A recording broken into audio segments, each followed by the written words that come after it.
সকালবেলা ঘুম থেকে উঠে দেখি মা আর বাবা রান্নাঘরে চলে এসছে। আর সকালে যেহেতু আমরা টিফিনটা আর কি ঘরে বানিয়েই খাই, তো ওই জন্য বাবা আমার টিফিন বানানোর আয়োজন শুরু করে দিয়েছে। আর যেহেতু প্রচণ্ড পরিমাণে শীতটা সকালবেলা বেশি লাগে, তো ওই জন্য ভেবেছি আজকে গরম গরম রুটি দিয়ে চা আর আলু ভাজা খাওয়া হবে। বাবা বললো আমি অতক্ষণ আটা মাখি, ততক্ষণে তুমি যত ময়লা কাপড় জামা আছে সেগুলোকে ওয়াশিং মেশিনে দিয়ে দাও। যেহেতু ওয়াশিং মেশিনে কাপড় জামা কাচতে জানো যে 45 মিনিট মতন সময় লাগে, ওই জন্য ভাবলাম আগে কাপড় জামাগুলোকে ওয়াশিং মেশিনে দিয়ে দিই, তারপর যে কটা কাজ আছে সে কটা কাজ আমি করে দেবো। ওদিকে কিন্তু সাহেবও ঘুমাচ্ছে, আর সাহেব এখন না প্রায় 10টা সাড়ে 10টা অবধি ঘুমায়। এই জন্য আমার কাজটা করতে আরও বেশি সুবিধা হয়, ও ঘুমালে আমার বাদবাকি সমস্ত কাজ হয়ে যায়। ওদিকে সাহেব ঘুমাচ্ছিল, আমি বাবাকে বললাম তুমি জাস্ট আটাটা মেখে দাও, বাদবাকি কাজ আমি করে নেবো। আমাদের বাড়ির এখানে তো বেশ ভালো রকমই আর কি শীত পড়ছে। আর পরশুদিন যেহেতু পৌষ পার্বণ, তোমাদের কি কি প্ল্যান আমাকে কিন্তু জানিও। আমাদের বাড়িতেও কিন্তু পৌষ পার্বণের দিন মাছ মাংসটা আর কি হয় না, অ্যাভয়েড করি ওই দিনকার।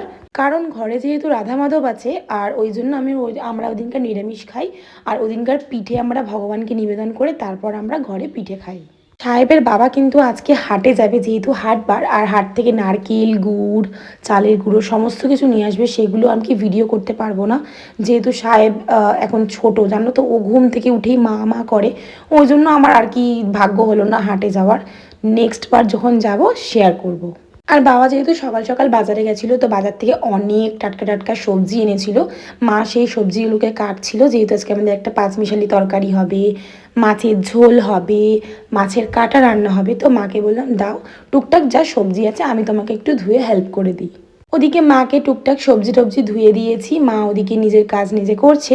আর আমি ভাবলাম যে চলো সাহেব যখন ঘুমাচ্ছে আমি একটু ঘর দোরগুলো গুছিয়ে টুছিয়ে নিই। জানো তো, কালকে রাত্রেবেলা আমার ঘরের মধ্যে কুটকাট আওয়াজ হচ্ছিল। হট করে পর্দাটা সরিয়ে দেখছি একটা ছোট্ট মতন ইঁদুর। জানি না ভাই ইঁদুর কোথা থেকে আসলো আমার ঘরে, মানে এত ভয় লাগছে, কারণ ইঁদুর যেন জামা প্যান্ট সব কেটে দেয়। এই ভয়ে ভয়ে আমি সারা রাত ঘুমিয়েছি। ইঁদুরগুলোর একটা ব্যবস্থা তো আমাকে করতেই হবে, ইঁদুরগুলোকে আমাকে ঘর থেকে তাড়াতেই হবে।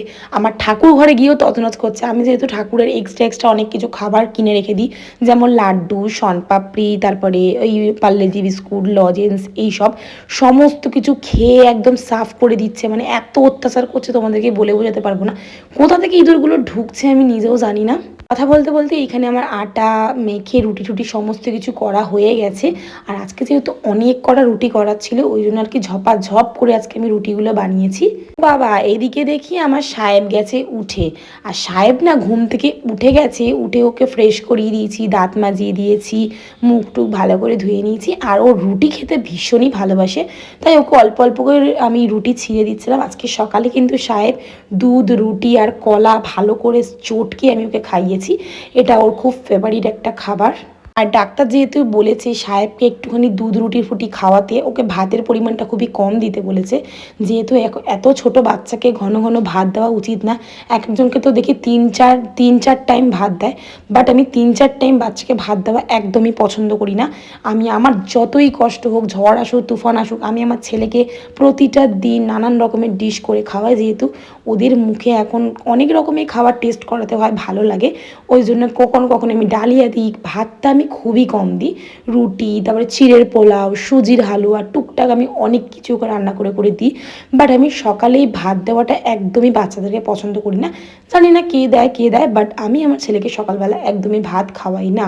যাই হোক, ভিডিওটা কেমন লাগলো আমাকে জানিও। ছোট্ট একটা মিনি ব্লগ শেয়ার করলাম।